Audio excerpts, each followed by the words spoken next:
Shabbat Shalom. Entonces, pues vamos a iniciar, ¿sí? Con esta profecía. Esta profecía es una de las más, podríamos decirlo, bonitos, pero al mismo tiempo tiene su parte dura, ¿sí? Su parte donde viene el juicio, viene todo eso. Pero algo que vamos a resaltar de esta profecía y es que nos habla acerca de los últimos tiempos. Y esta es otra de las profecías, al igual que Joel, al igual que Sofonías, al igual que otras profecías, Daniel, que nos habla acerca de los últimos tiempos. En Zacarías también vamos a hablar de ciertas profecías que nos habla acerca de los últimos tiempos y que vale recalcarlas. Y en este libro pues vamos a encontrar mucha simbología, demasiada simbología que es muy conocida en el libro de Apocalipsis. O sea, nosotros la conocemos por el libro de Apocalipsis porque están los jinetes, porque están los cuernos, porque está todas estas tipologías que acá, muy curioso que las vamos a encontrar, ¿sí? Y vamos a ver que tiene que ver mucho o muy parecido lo que vamos a ver acá con lo que tiene que ver con Apocalipsis. Por eso vuelvo y les repito, antes de leer el Apocalipsis, debemos de conocer qué es lo que dice el Tanakh o el mal llamado Antiguo Testamento acerca de las profecías del fin de los tiempos. ¿Por qué? Porque si no vamos a perdernos en ciertas cosas o simbolismos que nos los da el Eterno incluso desde el libro de Éxodo, ¿no? Incluso creo que cuando iniciamos Éxodo, yo les decía, Éxodo es parte fundamental para entender también ciertas características, ciertas cualidades de lo que se va a ver en el libro de Apocalipsis. ¿Listo? Igual, pues Apocalipsis es un retazo, es un collage de todas las profecías y se puede decir que más que todo del Antiguo Testamento, del Tanakh, de todas esas profecías que vio Daniel, que vio Zacarías, que vio Ezequiel, que vieron muchos de los profetas que hablaron acerca de los últimos tiempos, incluyendo Isaías con sus últimos capítulos que también habla acerca de los últimos tiempos, ¿no? Bueno, entonces pues vamos a iniciar con este libro, ¿sí? Y vamos a hablar acerca de este profeta, ¿sí? Del profeta Zacarías. Y recordemos que esta profecía es una de los profetas menores, ¿no? Ya estamos en los profetas menores desde que empezamos con eh, Amós o Oseas, más o menos. Desde ahí empiezan casi todos los profetas menores. Recordemos que son 12 profetas menores, ¿no?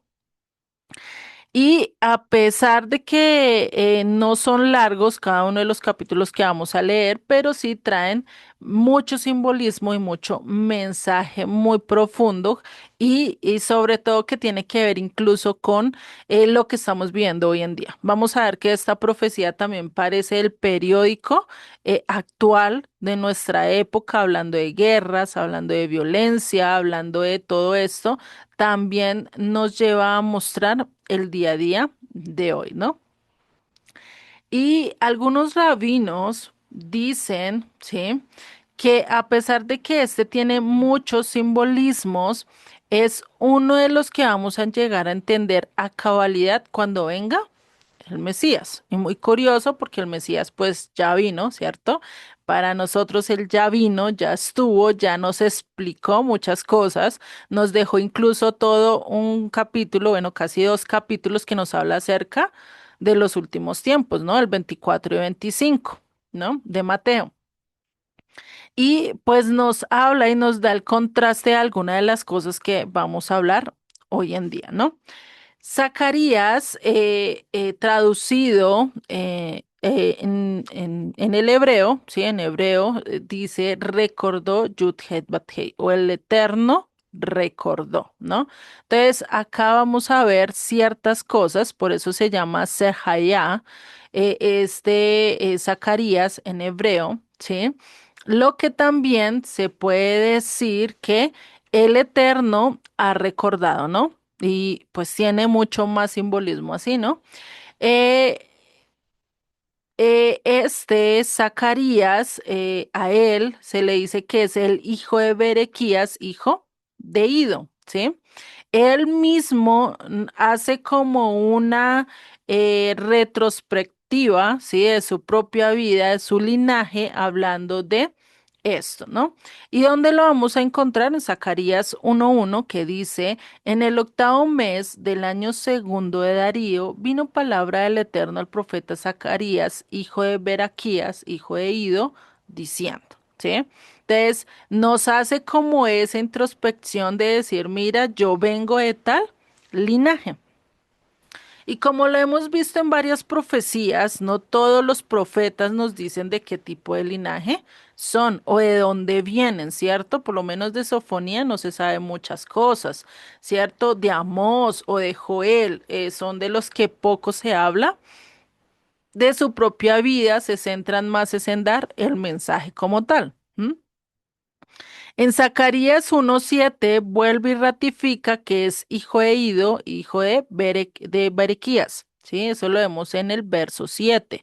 Dice a los 24 días del mes undécimo, que es el mes de Sebat, en el año segundo de Darío, vino palabra del Eterno al profeta Zacarías, hijo de Berequías, hijo de Ido, diciendo, ¿no? Entonces, si vemos ahí ya nomás en el primer capítulo, ya casi hay dos visiones, dos profecías que a él se le presentan en diferentes momentos, pero resalta mucho que es hijo de Berequías e hijo de Ido, ¿sí?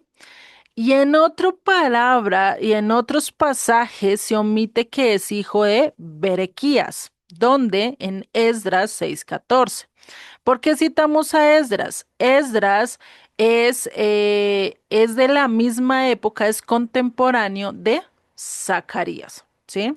Y esto es importante tenerlo en cuenta. Zacarías era contemporáneo y muy posiblemente contemporáneo de Ageo, de Malaquías. Bueno, de Malaquías no se sabe porque pues Malaquías escribe casi 50 años después de la reconstrucción del templo, lo que estábamos hablando la clase pasada, ¿no? Que estaba diciendo a Geo, venga, porque se quedaron en sus casas artesonadas y no estaban construyendo el templo, el tabernáculo de Dios, ¿no? Entonces, Ageo resalta eso y acá vamos a ver que Zacarías pues también estaba para esa época, no se sabe si para la época de Zorobabel o de Esdras o de Nehemías, recordemos que fueron tres dirigentes que estuvieron cada uno en su propia época, ¿sí? Muy posiblemente todos se conocieron, no sabemos, porque pues no resaltan años o épocas como tal. Dice en Esdras 6:14, ya los ancianos de los judíos edificaban y prosperaban conforme a la profecía del profeta Ageo y Zacarías, hijo de Ido, edificaron pues y terminaron por orden del Dios de Israel y por mandato de Ciro, de Darío y de Atarjerjes, hijo, bueno, rey de Persia, ¿no? Ya estaba metiendo hijo ahí. Entonces, si vemos, está Zacarías y está Ageo, están contemporáneos. Y vemos que cuando estudiamos la profecía de Ageo, estábamos viendo que Ageo estaba contemporáneo con Zorobabel, ¿sí? Entonces, imagínate, acá ya tenemos tres grandes líderes profetas que también estaban hablando para esa época, ¿no? Entonces, ¿cómo nosotros podemos saber o cómo para ese entonces se debía reconocer cuál era el momento propicio de la reconstrucción? Porque ellos, ¿por qué habían parado más o menos por 16 años la reconstrucción del templo? Pues porque habían tenido problemas, habían tenido dificultades. Recordemos que hubo un momento en la que los samaritanos le dijeron, venga, nosotros queremos ayudarle a construir el templo, nosotros queremos pues ayudarles, sí, pero ¿qué dijo el pueblo? No, ustedes no nos pueden ayudar. Y pues eso trajo que los samaritanos pues se pusieran bravos y pues empezaran a oponerse a la reconstrucción, mandaron cartas, hicieron muchas cosas, pues para que no se reconstruyera el templo. Entonces ellos como vieron que había tantos problemas para construir el templo, pues dijeron, no, no, no, eso es como que obra de Dios que no quiere que nosotros construyamos el templo, ¿no? No sé si a ustedes les ha pasado, pero casi siempre cuando uno va a tomar una decisión o va a hacer algo y vienen problemas y vienen circunstancias y viene esto y viene oposición, casi siempre lo que pensamos, eso es que Dios no quiere que lo hagamos. Pero ¿sería que Dios no quería que construyeran el templo? ¿Será que esa oposición realmente era de Dios que decía, venga, estás haciendo lo incorrecto? ¿De dónde venía esa oposición? Esa oposición venía del enemigo, podríamos decirlo, de no solo enemigo físico, sino espiritual. ¿Por qué? Porque era parte donde tú y yo nos podíamos acercar a Dios, donde el pueblo de Israel para la época de Esdras, de Ageo, de Zacarías, se podían otra vez conciliar con el Eterno, ¿sí? Por eso es que acá ellos les dicen, y Zacarías también es uno de los que los incentivan y le dicen, venga, reconstruyan, no se queden así, ¿sí? Hagan las cosas, ¿sí? Pero a pesar de la oposición, y ahí es donde vamos a ver que realmente ahí la mayoría de las cosas que Dios nos ordena va a estar en oposición con el mundo. Y el mundo se nos va a venir encima. Ejemplo de eso lo vimos con varios profetas, Jeremías, con otros profetas, incluyendo a Yeshua, ¿no? Cuando vino y hizo todo por nosotros, cuánta oposición no se le levantó, cuántas veces no quisieron hacer que cayeran en pecado, hacer que pues no cumpliera su verdadera función, ¿no? Y él, a pesar de eso, se mantuvo. Entonces ahí es donde nosotros tenemos que ver que sin importar las oposiciones, tenemos que seguir adelante con Dios, ¿no? Entonces, si vemos a Ageo, se cree que Ageo era mayor, o sea, era una persona, un adulto mayor, y Zacarías, en cambio, era un poco más joven, o sea, de edad, ¿no? En cuanto a edad. Realmente no se sabe, ¿sí? Qué tanta diferencia de edad o qué tan adulto era Ageo, qué tan joven era Zacarías, no se sabe, pero por eso es que Ageo termina exhortando en puntos tan contundentes como era el conformismo, como era el materialismo y la vana religiosidad, ¿no? Puntos que pues los jóvenes, bueno, lo digo entre esos porque uno casi ni anda pensando si estoy en el materialismo, si estoy en esto. Estamos yendo por la vida, ¿cierto? De manera mucho más cálida, mucho más rápida, mucho más jovial, ¿cierto?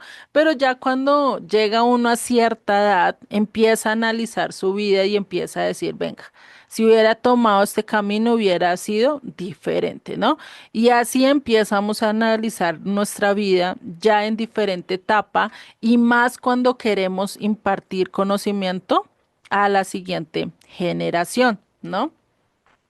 Por eso Ageo y en el libro de Ageo resaltamos que el Eterno está repitiendo a lo largo de todo el contenido de Ageo, más o menos repetía casi a 5 o 6 veces, meditad bien sobre los caminos.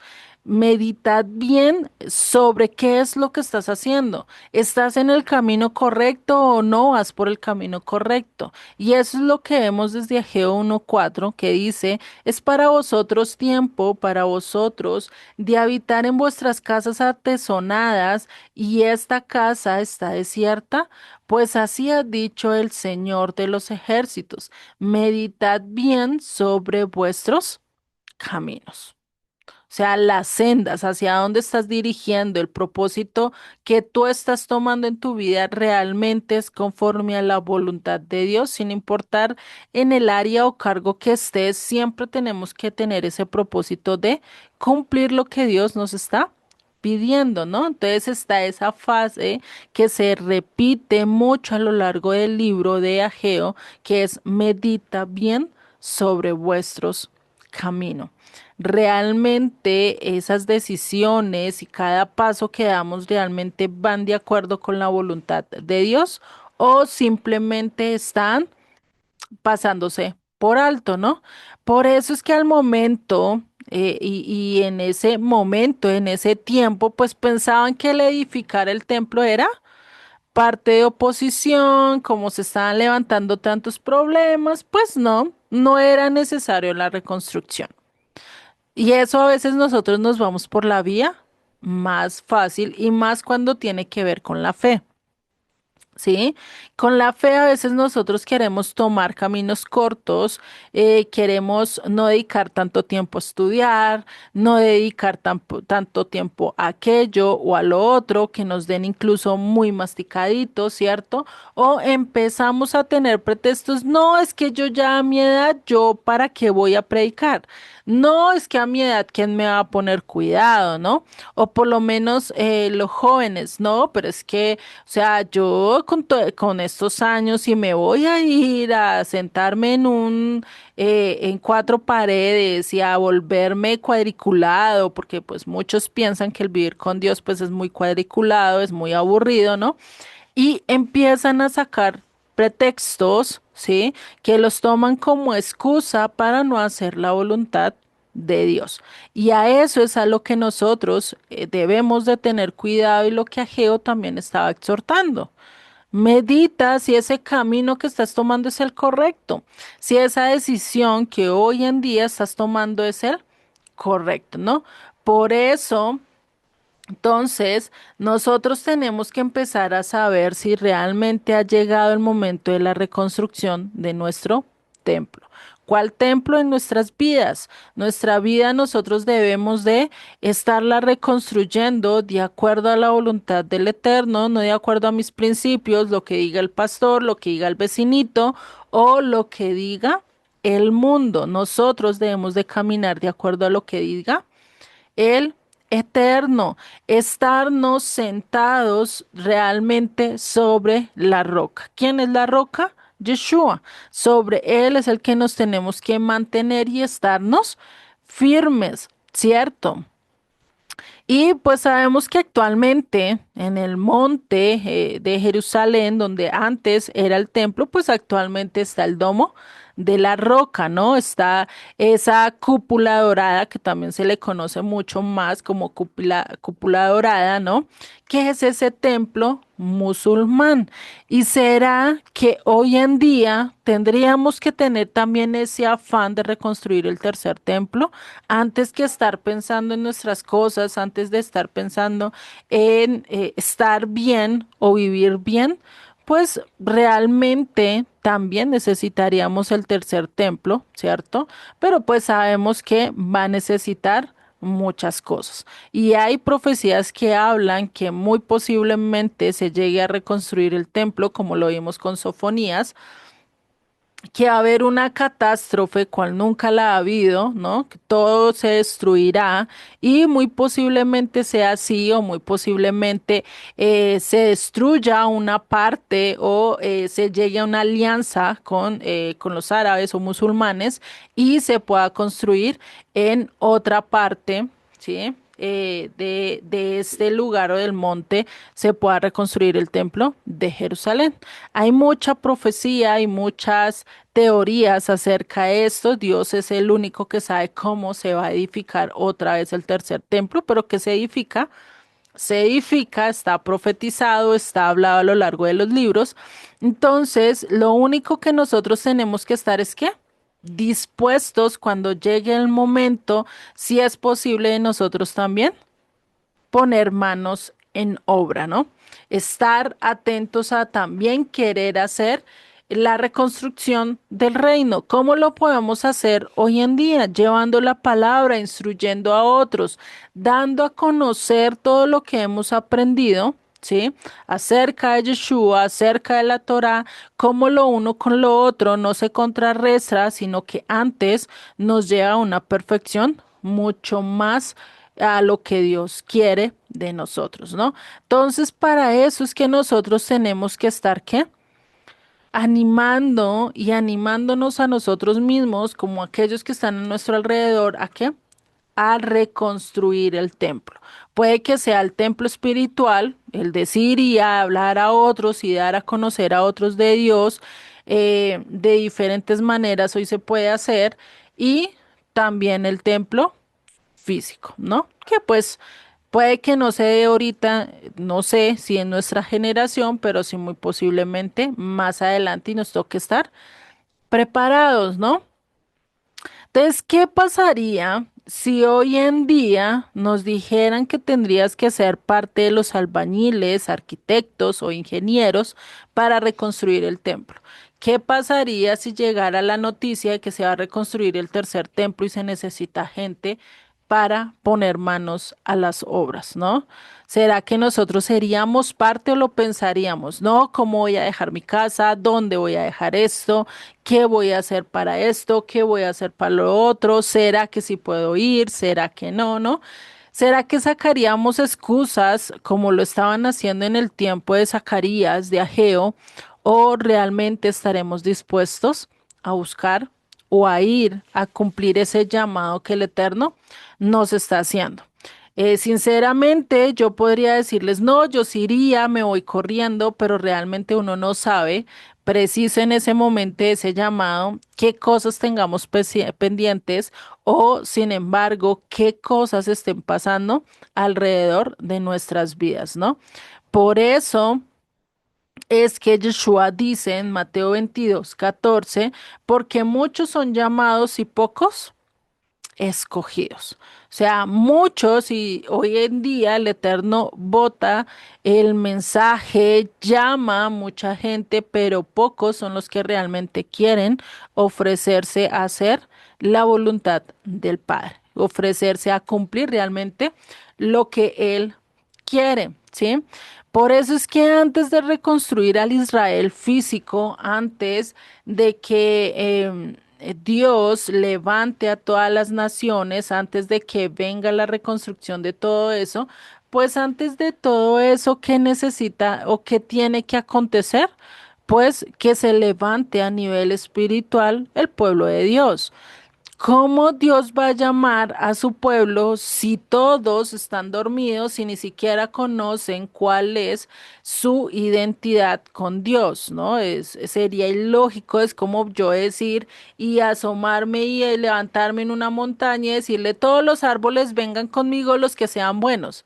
Y si no saben los árboles cuáles son los buenos, ni saben si se diferencia si tienen fruto o no tienen fruto, si saben o no saben caminar, ¿cierto? Pues estaría yo hablando al viento, ¿no? Entonces lo mismo pasa cuando Dios quiere hablarnos a nosotros y hace el llamado. Primero hay que reconstruir el tabernáculo caído de David, que incluso acá también habla una profecía acerca de eso, ¿sí? De que devolver de la cautividad en la que estemos, hoy en día pues ya es grecorromana, ¿no? De salir de las naciones, de las doctrinas que venimos para volver a esa fe que tenía Abraham, que tenía Isaac, que tenía Jacob, que tenía David, que tenía incluso nuestro propio Mesías, Jesucristo, ¿no? Por eso en Malaquías 4:6 que nos dice, Él hará volver el corazón de los padres a los hijos y el corazón de los hijos a los padres. No sea que yo venga y hiera la tierra con maldición. Y acá cuando dice que hará volver, y esto es lo que realmente va a hacer el profeta Elías cuando venga, y es que ¿qué? Que hará volver el corazón de los padres a los hijos. ¿De cuáles padres a cuáles hijos? Cuando estábamos en el cristianismo, o bueno, cuando yo estaba en el cristianismo protestante, se escuchaba mucho esto y era de que los papás biológicamente volvían en amor con sus hijos. Y puede que muy posiblemente sí sea parte de la profecía, porque hoy en día realmente hay papás y hay mamás que definitivamente no tienen nada de amor por sus hijos, que los tienen es de objeto, ¿sí? O para que les ayude o para beneficio, pero realmente no muestran ese amor. Pero acá lo que realmente está diciendo en este texto no es tanto biológicamente, sino a nivel espiritual, de nosotros volvernos y volver a hacer esas mismas cosas que hicieron los patriarcas. ¿Cuáles patriarcas? Abraham, Isaac y Jacob, ¿sí? Que fueron los primeros que empezaron a hacer los pasos para crear la nación de Israel, o que obedecieron a Dios y Dios le permitió que fuera de su simiente viniera la nación de Israel, ¿sí? Entonces, si nosotros no volvemos a las pisadas de Abraham, ¿sí? Que era un iraquí, era un extranjero al cual Dios adoptó y le dijo, si tú me sigues y dejas todo, ¿sí? Si tú me sigues, yo te voy a bendecir. Los que te bendijeren, los voy a bendecir, los que te maldijeren, los voy a maldecir, ¿sí?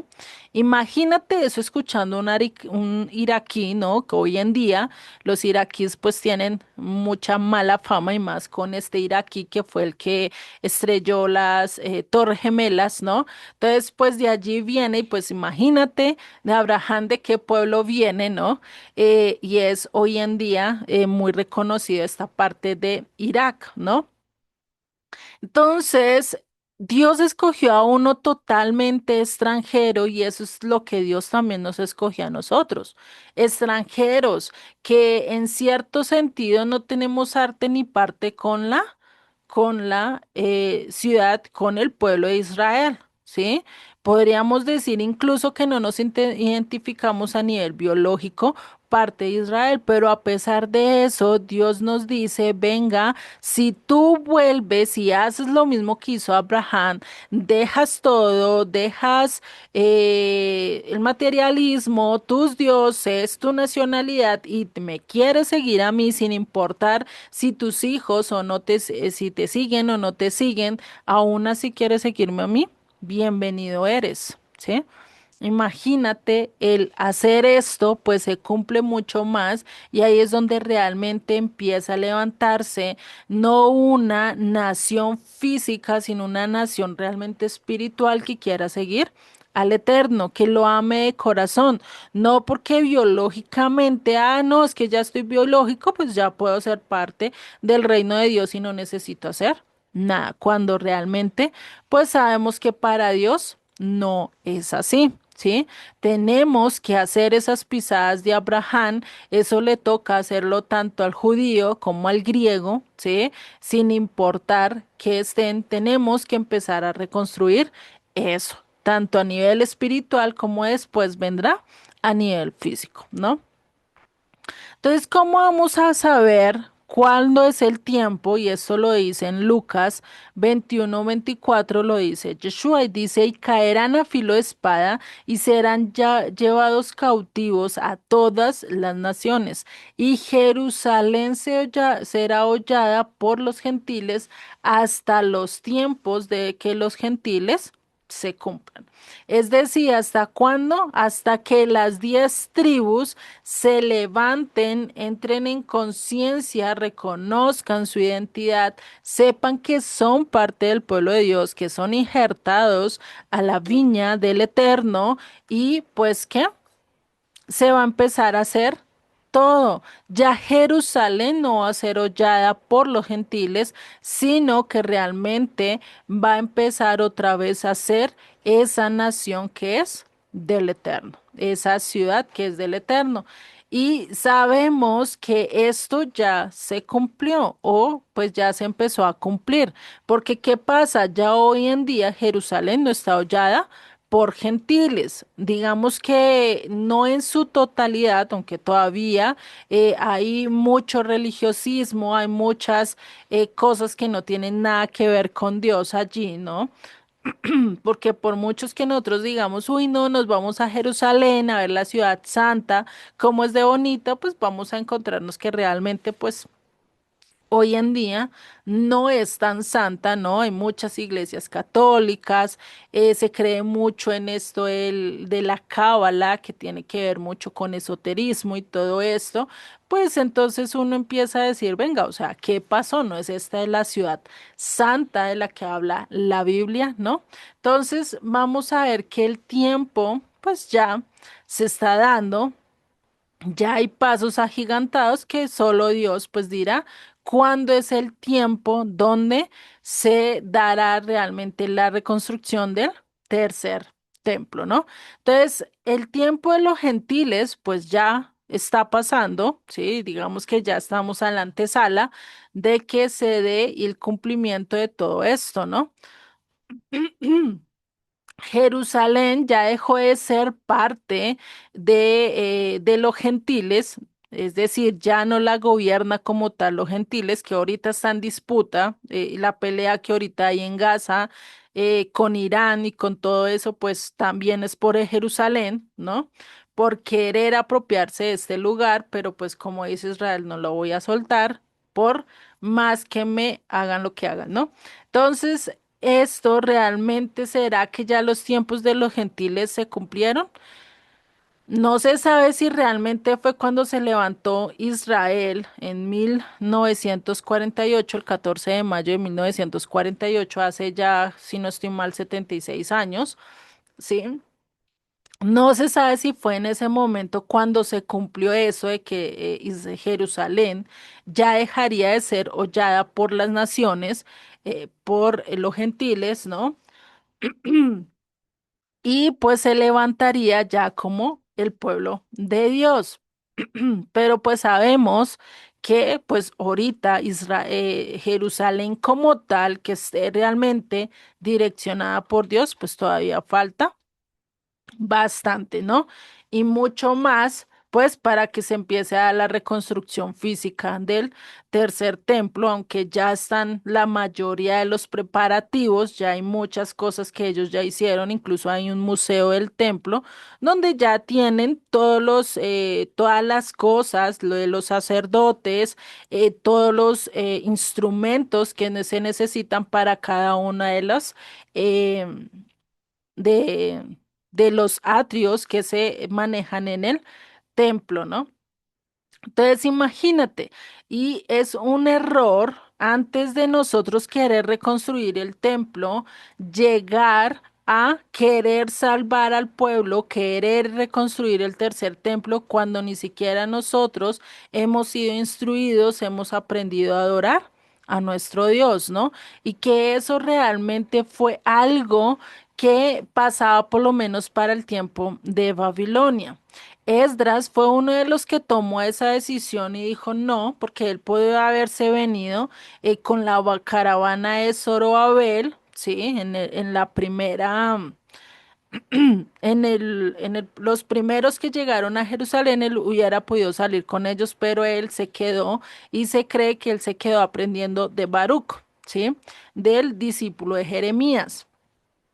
Se cree que él se quedó aprendiendo acerca de qué, cómo se manejaba el templo, acerca de instrucciones de las escrituras antes de llegar allí a Jerusalén y tomar el mando como sacerdote. ¿Sí?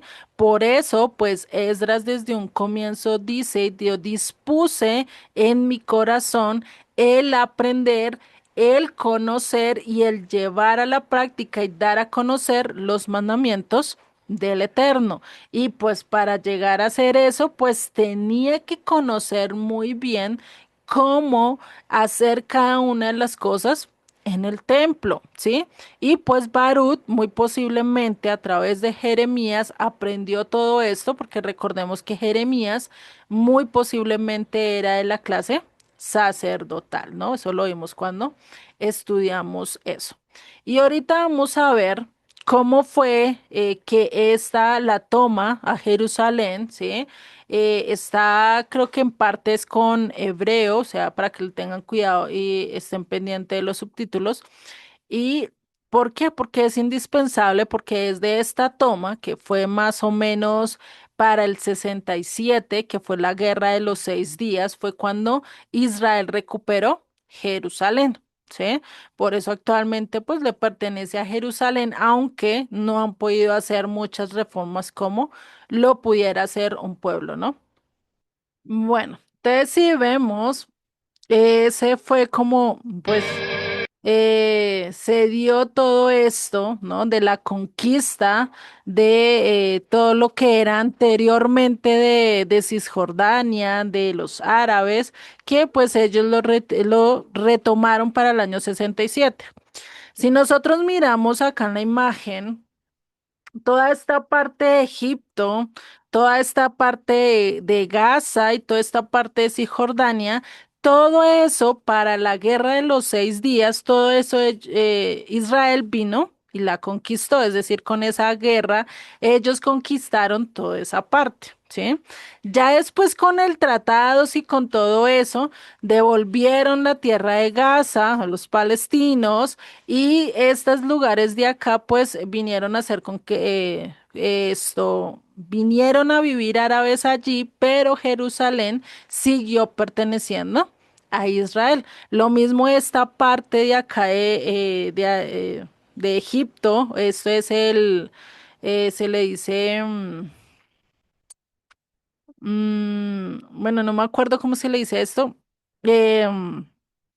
También se terminó entregando por medio de tratados, por medio de paz a pueblos egipcios, ¿no? Y pues imagínate, o sea, ¿qué país ha hecho eso a lo largo de la historia, entregarle y devolverle a los mismos pueblos, a los que pelearon, a los que conquistaron? Las tierras que conquistaron. Eso solo lo hizo Israel por tratados de paz, por querer de parar guerras, pero pues realmente eso será que ha hecho bien y que ha levantado todo esto, pues sabemos que no, la guerra todavía continúa, los palestinos todavía hoy en día están peleando, ¿no? Igual Irán, países que están bien lejos y está atacando hoy en día a Israel, ¿no? Y pues está levantando una guerra hoy en día que nosotros podemos decir cuando en la historia hemos visto una guerra tan grande como la de Ucrania y Rusia y pues Israel con Palestina y ahora ya con Irán, ¿no? Entonces, todo esto, como lo hemos visto, después de casi 2000 años, no, ni 2000 años, fue que se dio y se levantó se volvió y se conquistó todo esto y ya Jerusalén ya no estaba, ya no estaba liderada por los gentiles, ya no estaba siendo ya, sino que ahora pasó a ser parte del pueblo de Israel, ¿sí?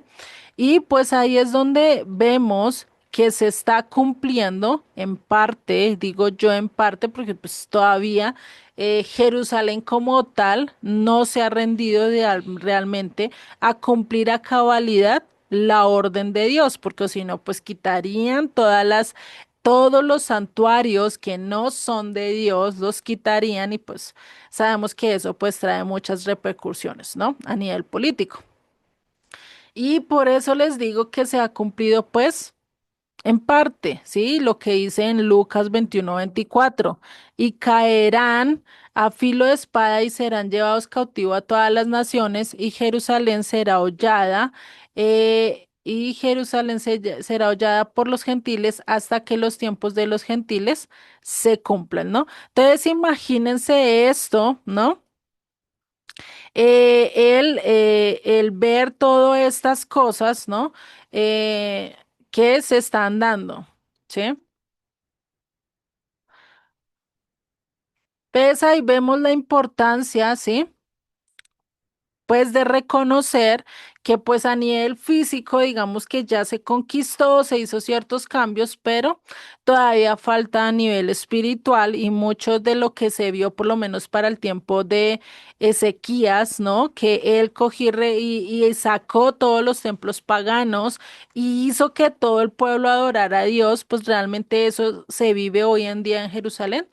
Pues realmente muy poco, ¿no? Porque sabemos que hay ya parece como cualquiera de nuestras naciones que tienen poconón de creencias, porque pues se cree en el musulmán, allá hay musulmanes, hay judíos como tal, hay cristianos, hay mesiánicos, hay católicos, ¿no? Pues vemos realmente hay una mezcla, pero que todos estén realmente adorando al Dios de Israel, pues muy pocos, ¿no? Entonces, por eso yo les puedo decir que pues todavía faltan cosas que se cumplan, ¿no? Pero ya se está viendo estos pasos donde ya desde el 1967 pues ya Israel ha pasado a ser ya direccionada por el Eterno, ¿no?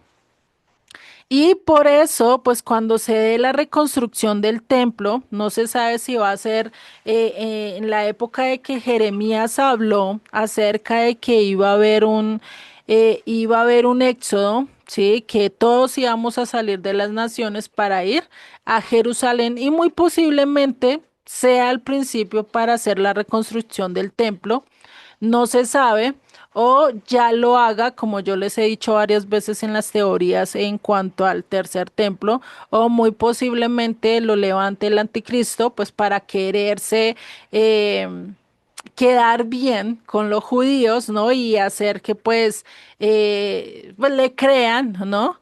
Y pues cambien de dirección, pues también podría ser. No se sabe si hay muchas teorías acerca de esto, solo Dios sabe cuándo va a ser el momento de la reconstrucción del templo, pero nosotros tenemos que estar preparados, si es posible, de también colocar nuestro granito de arena, ¿no? No solo a nivel espiritual, sino también a nivel físico, que ahorita lo podemos hacer es que a nivel físico, a nivel, perdón, espiritual, porque todavía físico, pues no sabemos cuándo se dé estos pasos, ¿no? Entonces,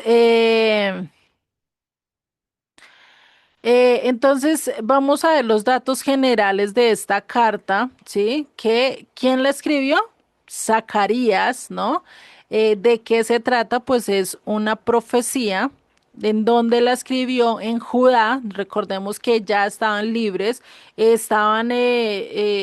digamos que estaban bajo el imperio Medo-Persia, pero si nosotros miramos el decreto que dio Ciro para que ellos volvieran a Judá, los dio casi en libertad, no tenían que pagar impuestos, no tenían que pagar nada, solo hasta casi que entran los griegos fue que realmente otra vez sintieron la oposición, ¿sí? ¿Entre qué años? Entre el 520 y 519 antes de Cristo, ¿sí?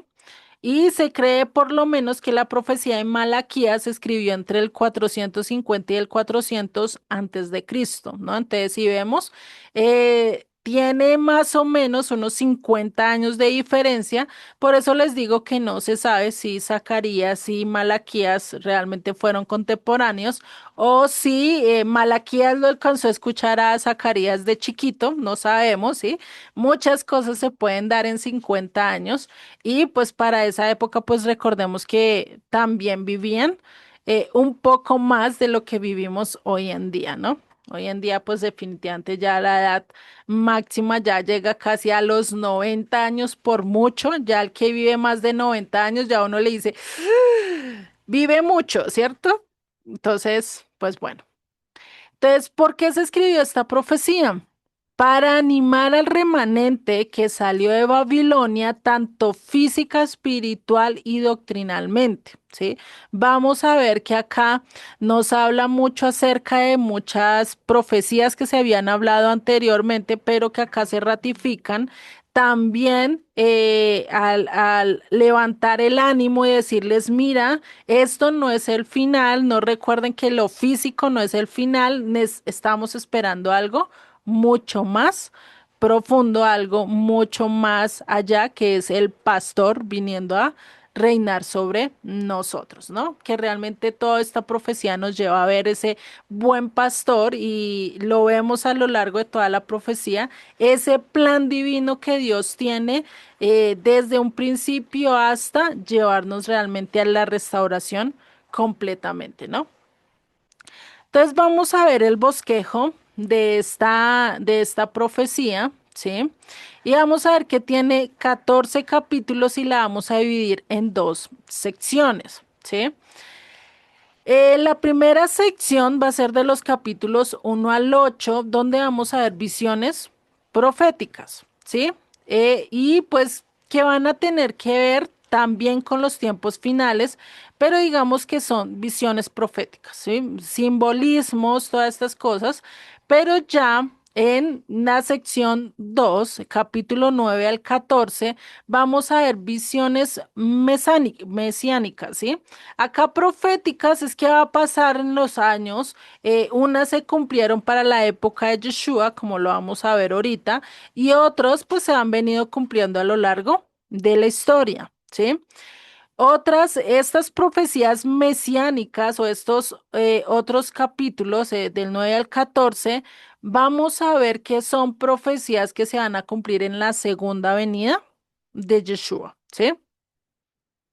Y por eso, pues esta profecía pues da mucha esperanza hacia el futuro, hacia la eternidad y que realmente es a lo que nosotros pues no deberíamos dejar de olvidarlas, sino guardarlas muy bien en nuestro corazón y saber que un día llegaremos allí a vivir tal cual como lo dicen estas profecías en un reino de paz, de Shalom, ¿no?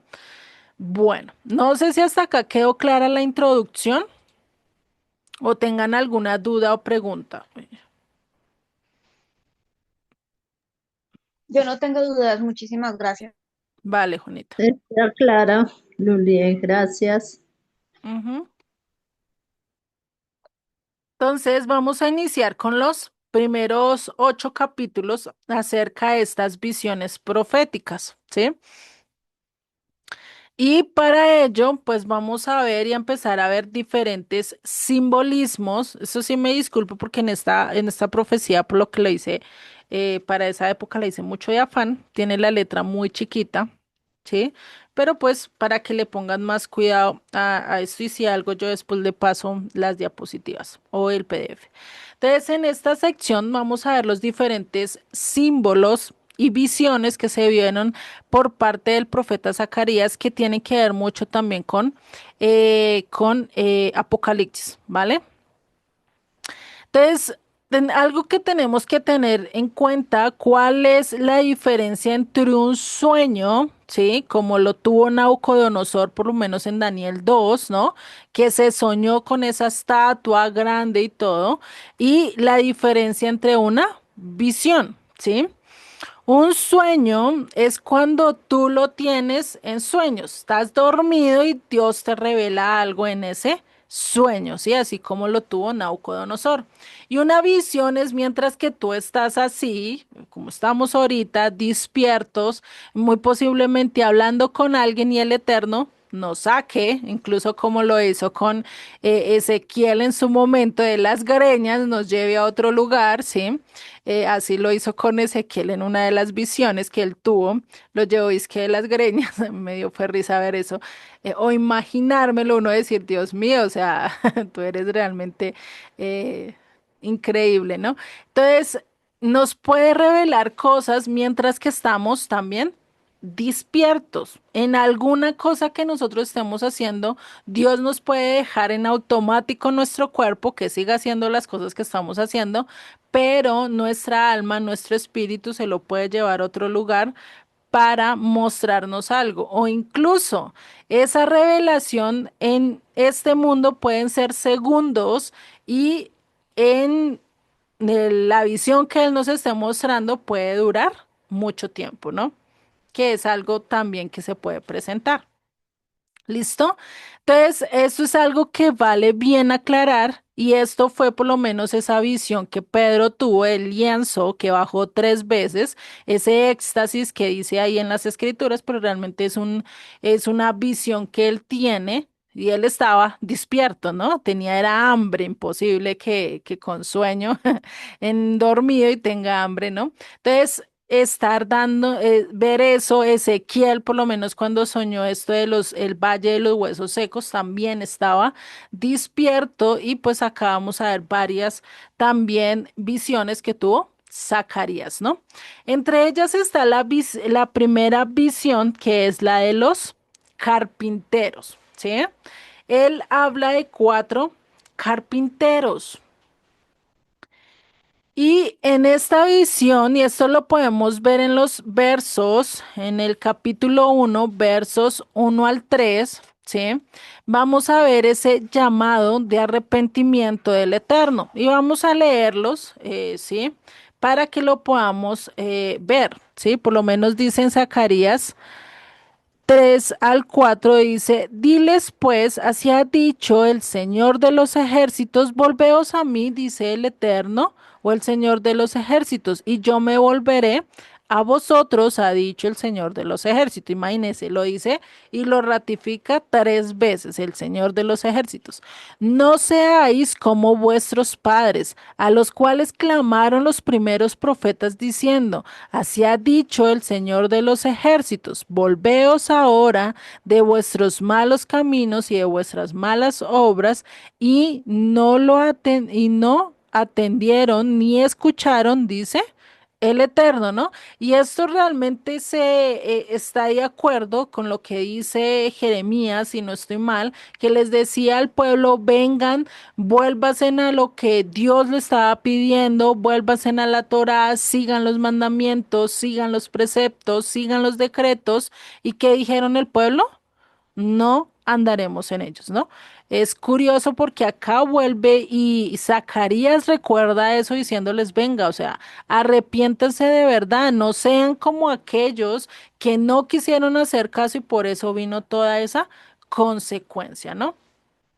Por eso estos 3 primeros capítulos, pues, estos 2 versos primeros, pues nos recuerda realmente el qué, el hacer ese arrepentimiento. Por eso cada profecía que hemos estudiado nos lleva a lo mismo, a arrepentirnos, a volver a la Torá, a seguir el camino que Dios nos pidió y hacer su voluntad, ¿cierto? ¿Sí? Entonces, por eso les habló y las advirtió. Jeremías advirtió antes del exilio a Babilonia, Isaías también advirtió, Oseas también advirtió, ¿quién más advirtió? Creo que Amós también advirtió acerca de todo esto que estaba pasando.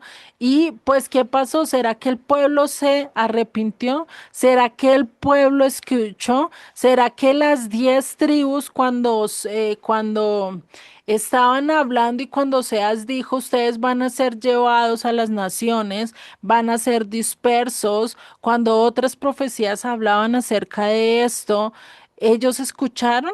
No, lo primero que dijeron es que este está loco, este no tiene nada que ver, pues no se arrepintieron, se rebelaron y pues por eso llegó el juicio, ¿no? Por eso les dice el Eterno, dice, no sea que os pase otra vez como les pasó a ellos, vuélvanse, dejen ese malo camino, apártense de lo malo y vuelvan a mis mandamientos, porque o si no, vuelve y se cumple lo de Deuteronomio 28, Levítico 26. Incluso Daniel recordando todo esto en Daniel 9, él recuerda todo eso y empieza a hacer una oración, se da cuenta que el castigo y el juicio que ellos estaban viviendo solo duraba 70 años, ya estaba finalizando para cuando Daniel escribe este capítulo de Daniel 9 y él se da cuenta y dice, ya nos queda poco tiempo, pero el pueblo no ha cambiado, el pueblo no ha vuelto la mirada a Dios y empieza a orar y arrepentirse y decirle, Dios mío, hemos pecado, hemos hecho lo malo. Ten misericordia de nosotros, ¿no? ¿Por qué? Porque él sabía que si el pueblo no se arrepentía en medio de ese juicio y no volvía al corazón de Dios a hacer la voluntad de Dios, pues ¿qué iba a pasar? Lo que dice Levítico 26. Si no volvían y no hacían la voluntad de Dios, pues Dios los iba a castigar 7 veces peor, ¿no? Imagínate. Entonces, pues de lógico que Daniel estaba angustiado en su corazón, es lo mismo que uno saber que está en este juicio, tiene este castigo, pero como no te arrepentiste, ahora vas a tener uno peor que va a durar mucho tiempo. ¿Por qué? Porque ahora va a ser 7 veces el tiempo de lo que tú estuviste castigado anteriormente, ¿no? Entonces, imagínate, o sea, para Daniel eso era duro y pues también para nosotros debe serlo si nosotros no volvemos realmente de corazón a Dios, a buscarlo a Él y a seguirlo a Él, ¿sí? Y recordemos que solo estas tres profecías, Ageo, Zacarías y Malaquías, se escriben después de la reconstrucción del segundo templo, por así decirlo, o después de que pasan los 70 años del exilio a Babilonia, ellos vuelven y pues se escriben estas tres profecías ya estando en Jerusalén, en Judá, ¿no? Ya viviendo realmente como libres. ¿M? Entonces, estos versos, estos dos versos realmente nos dicen, vuelvan, obedezcan, no sean como la anterior, no se busquen realmente el eterno, ¿cierto? Ya en los versos del 7 al 9 de este capítulo, vamos a ver que se encuentran dos visiones, ¿sí? Una, la que estamos hablando de los cuatro carpinteros y la otra que habla acerca de los caballos, ¿sí? Entonces vamos a ver, y en los versos del 18 al 20 vamos a ver la visión de los cuatro cuernos, ¿sí? Y la siguiente versos, es decir, del 20 en adelante, del 20 nomás, si no estoy mal, 2021 habla de los cuatro carpinteros, pero para eso vamos a leerlas porque pues es de entender y ustedes van a decir, bueno, pero que habla acerca de estos caballos, que habla acerca de estos cuernos y que habla acerca de estos carpinteros, ¿sí? Igual estamos, es bueno a veces entenderlas, ¿no? Entonces vamos a ver la visión de los caballos, ¿sí? ¿Qué tiene que ver del verso 7 al 11? Vamos a ver que son muy parecidos, aunque más adelante Zacarías vuelve y retoma esa visión de los caballos, ¿sí? Dice, en el verso 7, Zacarías 1:7 dice, a los 24 días del mes undécimo, que es el mes de Sebat, en el año segundo de Darío, vino palabra del Eterno al profeta Zacarías, hijo de Berequías, hijo de Ido, diciendo, vi de noche y he aquí un varón que cabalgaba sobre un caballo alazán, el cual estaba entre los mirtos que había en la hondura, y detrás de él había caballos alazanes, overos y blancos. Entonces dije, ¿qué son estos, Señor mío? Y me dijo el ángel que hablaba conmigo, yo te enseñaré lo que son estos. Y aquel varón que estaba entre los mirtos respondió y dijo, estos son los que el Eterno ha enviado a recorrer la tierra. Y ellos hablaron a aquel ángel del Eterno que estaba entre los mirtos y dijeron, hemos recorrido la tierra y he aquí toda la tierra está reposada y quieta. Respondió el ángel del Eterno y dijo, oh Señor de los ejércitos, ¿hasta cuándo no tendrás piedad de Jerusalén y de las ciudades de Judá, con las cuales has estado airado por espacio de 70 años? Y el Eterno respondió buenas palabras, palabras consoladoras al ángel que hablaba conmigo. Y me dijo al ángel que hablaba conmigo, clama diciendo, así ha dicho el Señor de los ejércitos, celé con gran celo a Jerusalén y a Sión, y estoy muy airado contra las naciones que están reposadas, porque cuando yo estaba enojado un poco, ellos agravaron el mal. Por tanto, así ha dicho el Señor, yo me he vuelto a Jerusalén con misericordia, en ella será edificada mi casa, dice el Señor de los ejércitos, y la plomada será tendida sobre Jerusalén. clama aún diciendo, así dice el Señor de los ejércitos, aún rebosarán mis ciudades con la abundancia del bien y aún consolará el Señor, el Eterno, a Sión y escogerá todavía a Jerusalén, ¿no? Entonces, si vemos acá, está hablando de estos caballos que son la representación de la ira del Eterno. Acá si vemos no habla mucho acerca de esto, pero si no estoy mal, más adelante vuelve y retoma acerca de estos caballos, ¿sí? No me acuerdo en cuál capítulo, pero lo retoma más adelante, ¿sí? Donde nos muestra cada uno de los colores. ¿Me prestas esa Biblia? Ya les verifico, es que es en otra Biblia que la tengo subrayada. Entonces, si vemos acá en estos versos, ¿sí? En estos primeros versos, vemos esta profecía donde Dios dice, voy a castigar a las naciones por todo lo que están haciendo, por esas maldades, tengo mi ira, mi furor contra ellos, pero también pero también los voy a castigar, ¿sí? Y estos caballos los vamos a retomar en el capítulo 6, ¿sí? Es que yo tengo las Biblias subrayadas en una y en otra. Entonces, ahí es donde vamos a ver bien estos caballos que van a tener en cuenta con el Apocalipsis. Acá sí vemos esta profecía está hablando de aquellos que quieren, o sea, que venga una represalia contra aquellos que están haciendo maldad a la casa de Judá, ¿no? A la casa del sur.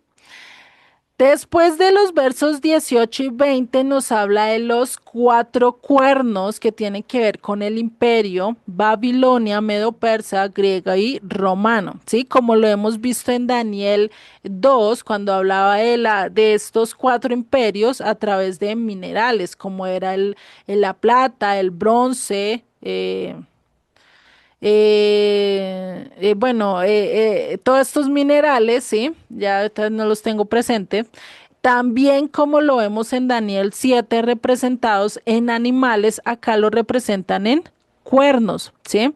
Y dice el verso 18, después alcé mis ojos y miré y he aquí cuatro cuernos.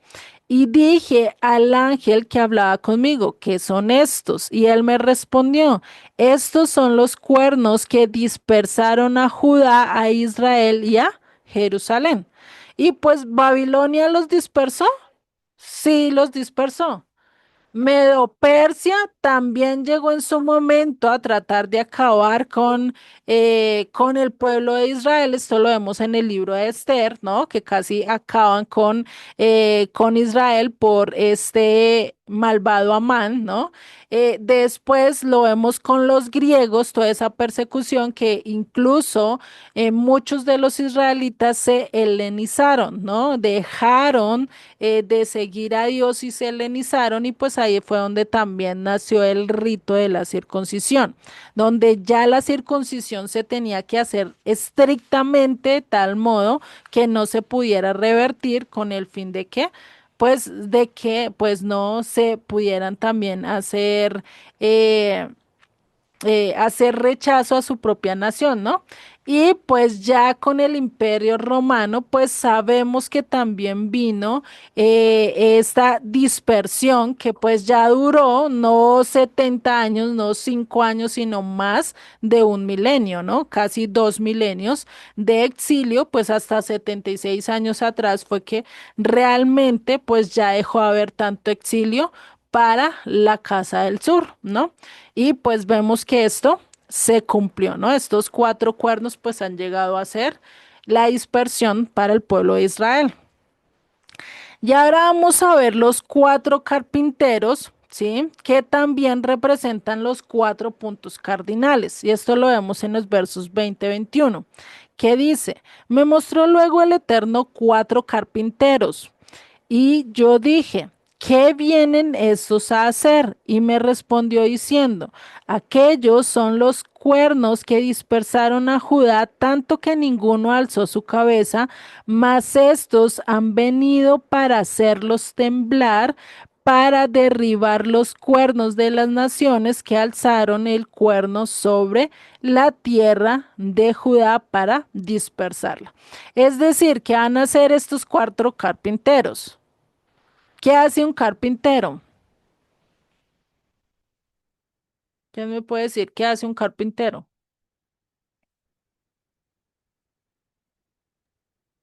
Un carpintero corta madera, Ujú. ¿Qué más hace un carpintero? mm, construye cosas con madera. Exactamente, construye. Los cuernos vinieron a destruir, a despojarlos, ¿sí? A dispersar al pueblo, pero como dice ahí, los carpinteros van a deshacer, a arreglar aquello que los cuernos destruyeron, porque por eso dice que vienen a hacer estos. Y dice, respondió, aquellos son los cuernos que dispersaron a Judá tanto que ninguno, pero dice, más estos han venido para hacerlos temblar, para derribar estos los cuernos de las naciones que alzaron y pues para disiparlas, ¿cierto? Entonces, ¿qué es lo que dice? Voy a coger estos cuatro carpinteros y ellos van a hacer que la ciudad se reconstruya, se reforme y vuelvan a levantarse, incluso trayendo gente de los cuatro puntos cardinales, ¿sí? Lo que nosotros podríamos decir del segundo éxodo que está profetizado en Jeremías 14 o Jeremías 16, uno de los dos, ¿sí? Y pues habla de que toda esta gente vendrá a Jerusalén, vendrá a Israel y pues de lógico que pues no se van a quedar quietas, van a reconstruir su nación, ¿no? Su pueblo. Entonces, a eso es a lo que habla acerca de los cuatro carpinteros, como simbolismo de qué?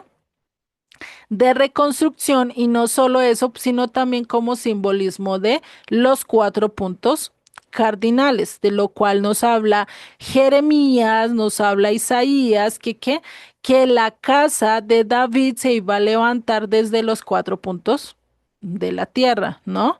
De cuál, pues de que está hablando a nivel de personas, no de a nivel de casas o de cosas así, sino a nivel de pueblo, ¿no? Y recordemos que una nación no la hace las casas, no lo hace lo material, sino lo hace ¿quién?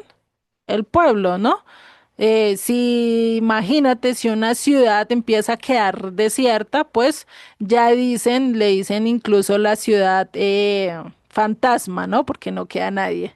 Entonces, a eso es a algo que tenemos que tener en cuenta, ¿no? Entonces, acá cuando habla de reconstruir, pues va a ser es reconstruir al pueblo, aquellos que se perdieron en medio de las naciones, de las 12 tribus iban a ser otra vez reconstruidas, iban a ser otra vez vueltas a la vida, ¿no? Del Eterno, ¿no? A reconstruir, a reconocer su propia identidad como parte del pueblo de Israel, ¿no? Entonces, esto es lo que tuvo que hacer, ¿sí? Simbolísticamente, pues ellos tenían que levantar, es decir, esos cuatro carpinteros tenían que levantar la simiente de David y traerla de vuelta en medio de las naciones. Lo que va a pasar en el segundo éxodo, incluso lo que está pasando hoy en día. Tú y yo somos parte del cumplimiento de esta profecía porque ya uno de estos carpinteros nos levantó, nos mostró nuestra identidad y estamos sabiendo que somos parte del pueblo de Israel, ¿no? Por eso lo bonito de ver que incluso hasta en las profecías también estamos nosotros, ¿sí? ¿Y por qué será que el Mesías tiene que reconstruir y traer de vuelta a las 12 tribus de Israel? ¿sí? Jesús, recordemos, Yeshua, a lo largo de toda la historia, pues Él lo ha hecho y Él es el único que lo puede hacer, ¿cierto? No lo puede hacer otra nación porque Él es el único que conoce dónde están las tribus, dónde está todo esto, ¿cierto? Y no es como lo dice la religión católica o la protestante, que Él vino a hacer otra religión, vino con otros mandamientos, vino con otros decretos, vino con otros principios y así va a volvernos a volver a la tierra prometida cuando pues realmente no, ¿sí? Él tiene los mismos fundamentos, los mismos principios, desde Génesis a Apocalipsis no han cambiado, los mandamientos siguen siendo los mismos, la única diferencia es que él que va a cambiar nuestra mente, nuestro corazón para que realmente le obedezcamos, ¿no? Entonces, recordemos todo esto que estamos viendo y que por eso, gracias a que el Mesías murió en la cruz, pues toda nuestra identidad que estaba distorsionada, que estaba dañada, que estaba fragmentada en pedazos, ¿sí? Gracias a que Él murió por nosotros, nos dio ese privilegio de volver a empezar y de reconocer Él como carpintero, por eso Él vino, imagínate su profesión como carpintero, ¿no? Muy curioso, que tiene que ver mucho con esta profecía. Y pues Él, ¿qué tenía que hacer? Reconstruir nuestra identidad, darnos a conocer que somos parte de las 12 tribus de Israel, ¿no? Y esto pues realmente es algo que muchos no han entendido y no han puesto y no han mirado. ¿Por qué? Porque desconocen las profecías, no han visto y realmente esto es uno de los cumplimientos de ver cómo el tabernáculo de David se ha venido levantando. Y es como lo estábamos hablando hace poco que si nosotros no tomamos parte y también ponemos nuestro granito de arena, sea a nivel espiritual o a nivel físico, de compartir, de ir y llevar el mensaje, pues realmente la obra no estaría avanzando. Nuestra labor también es ir y dar a conocer, ir y compartir el mensaje. Vamos a ver que a lo largo de estas profecías, el mensaje central es que comparte, habla, no te quedes callado. Si tú no haces, pues imagínate quién va a levantar. Pues Dios realmente no necesita de nosotros, pero si tú quieres ser un instrumento apto, una vasija útil, una vasija realmente apta para el funcionamiento, pues tenemos que cumplir nuestro llamado, ¿no? Por eso los gentiles o los judíos cada vez que ven a los gentiles, pues cómo los miran. Mal, ¿cierto? Porque dicen, ¿cómo así que estos gentiles se creen que tienen un Mesías del cual cambió todas las leyes, cambió todo? Pues ellos no van a creerlo porque dicen estos a quién están trayendo de vuelta, están usurpando el puesto que realmente le pertenece a nuestro Mesías, que tiene que poner la ley a todo el mundo, o sea, todos tienen que vivir bajo la ley que vive el judío, por así decirlo, ¿no? Y pues imagínate, eso es algo que no estaba pasando, ¿sí? Por eso es que hoy en día el cristianismo no ha sido tan efectivo como debería serlo. O sea, sí ha sido efectivo, ha manifestado y ha dado a conocer a Yeshua, ¿sí? Pero de una manera equivocada.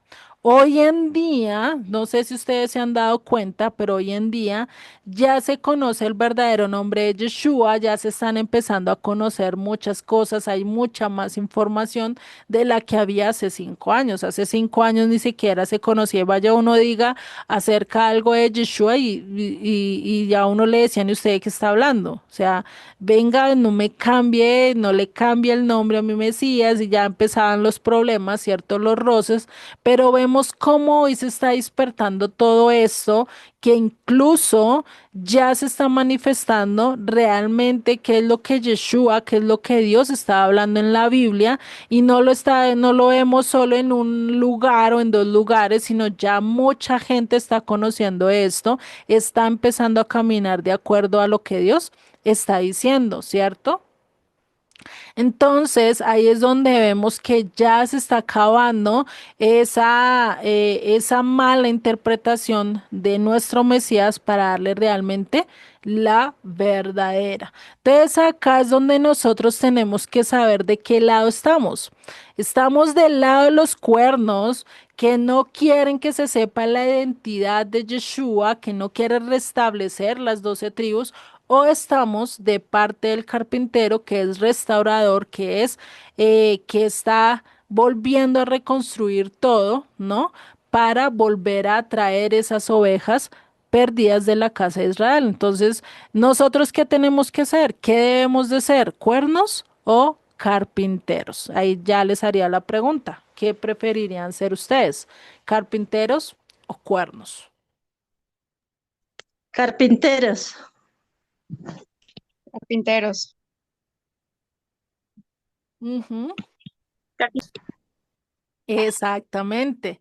Eso es lo que nosotros debemos de llegar a ser. Carpinteros, porque ese es nuestro llamado.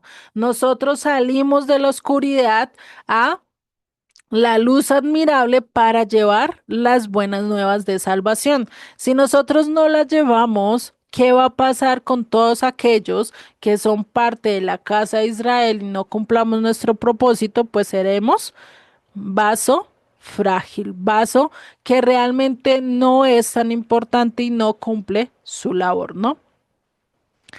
Ya en el capítulo 2, bueno, no sé si hasta acá quedó claro estos simbolismos de los 4 caballos, de los 4 cuernos y 4 carpinteros. Igual los 4 caballos los vamos a retomar más adelante. No sé si hasta acá vamos claros, vamos bien. Y vamos bien, muchas gracias. Vale, listo. Entonces vamos a seguir con el capítulo 2. Igual si van teniendo dudas, me pueden interrumpir, ¿sí?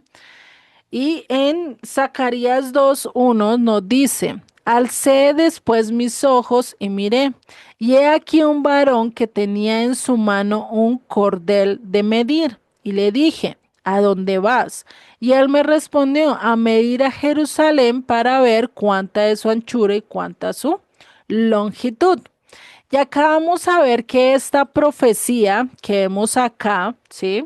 Se está cumpliendo, o bueno, ya se cumplió y sigue diciendo en el verso 3. Y aquí salía aquel ángel que hablaba conmigo y otro ángel le salió al encuentro y le dijo, corre, habla a este joven diciendo, sin muros será habitada Jerusalén a causa de la multitud de hombres y de ganado en medio de ella. Acá les hago una pregunta. ¿Será que esta profecía ya se cumplió? ¿Será que Jerusalén todavía sigue viviendo en medio de murallas, amurallada, o ya vive fuera de murallas? ¿Ustedes qué me pueden decir?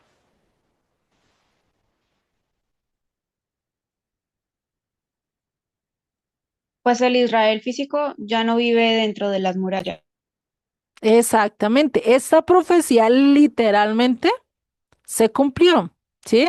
Ahí es donde vemos que realmente hoy en día Jerusalén ya no es esa pequeña ciudad, ¿sí? Amurallada, sino que se expandió mucho más y que incluso está expandiendo sus límites debido a la cantidad de personas que tiene. Y eso que hoy en día realmente todos los judíos no viven en Jerusalén, se cree que más o menos la mitad está en medio de la dispersión. Cuando hablamos de la dispersión es que viven fuera de Israel, fuera de todo el territorio que le pertenece a Israel, sino que están las naciones, incluyendo Colombia, México, Argentina, y muchos viven incluso en nuestros países, ¿no?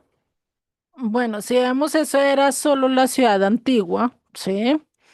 pero el resto de Jerusalén, por lo menos el Monte de los Olivos, otros lugares que están ya directamente ahí en Jerusalén como tal, pues vemos que quedan es afuera de sí, de las puertas, incluso lo que anteriormente para la época de Yeshua, que era el Monte Calvario, que está afuera de las murallas de Jerusalén. Hoy en día eso ya está casi todo poblado, sí, ya incluso ese monte está dentro de Jerusalén y pues uno ya puede, o sea, ya ustedes pueden ver que esta profecía como tal se cumplió hoy en día, mente, la estamos viendo cumplida, ¿no?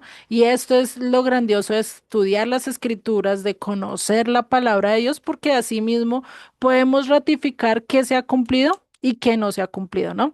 Y por eso pues les traje ese video, pues para que ustedes pudieran ver que realmente pues Jerusalén hoy en día es mucho más grande de lo que, pues de lo que incluso ya era para la época de Yeshua, ¿no? Pero creo que deben de estar igual de maravilladas que yo de saber que definitivamente cada profecía nos va mostrando cierto cumplimiento y en esta profecía vamos a ver que ya hay varias que se han cumplido literalmente. Esta es una de las que se cumplió literalmente, ¿sí? Y pues sabemos que si nosotros estudiamos las escrituras, debemos de conocer que hay unas que se cumplen literalmente, otras que se van a cumplir, como bien lo vemos repetidas veces, por lo menos esto de los carpinteros y de los cuernos, pues ha pasado varias veces porque así como se ha destruido literalmente, físicamente Israel, pues también lo ha sido espiritualmente, ¿no? Como lo dijo la muchacha en el video.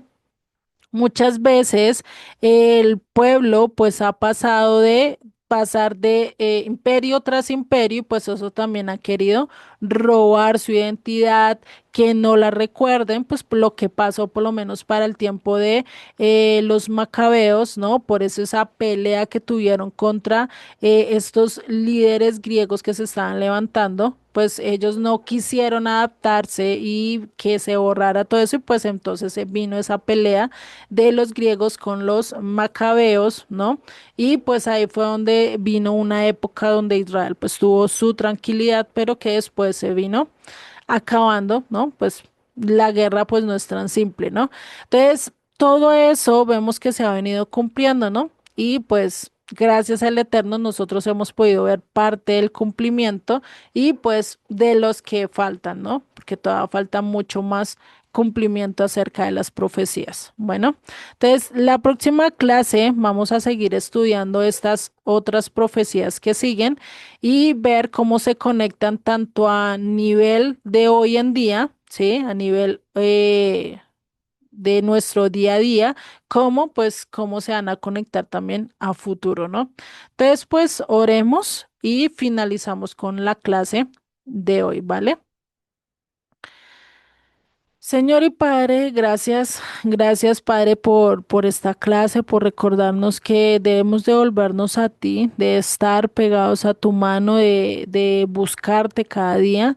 Padre, y sabemos que tú eres el que haces todo posible. Ayúdanos a vivir de acuerdo a tu voluntad, vivir de acuerdo a tus principios. Y ayúdanos, Señor, a no desviarnos ni a derecha ni a izquierda, sino permanecer en ti, permanecer en tu palabra porque sabemos que tú eres el único que tienes palabras de vida, palabras que realmente se cumplen y sin ti pues definitivamente pues estamos mal, estaríamos perdidos, Padre. Te doy gracias por Juanita, por María Elena, por Margarita, Padre, te pido por Felipa que no pues se pudo conectar hoy, que seas tú obrando, Señor, en sus circunstancias, en su vida, Señor y que ella pueda seguirte buscando sin importar el lugar o con quien escuche, Padre. Te doy gracias por cada uno de los que estamos acá. Bendícelos, guárdalos y que seas tú dirigiéndolos a lo largo de esta semana y sobre todo dándole mucha más revelación a lo largo que ellos estudian tu palabra, Padre. Te doy gracias en el nombre de Yeshua. Amén y amén.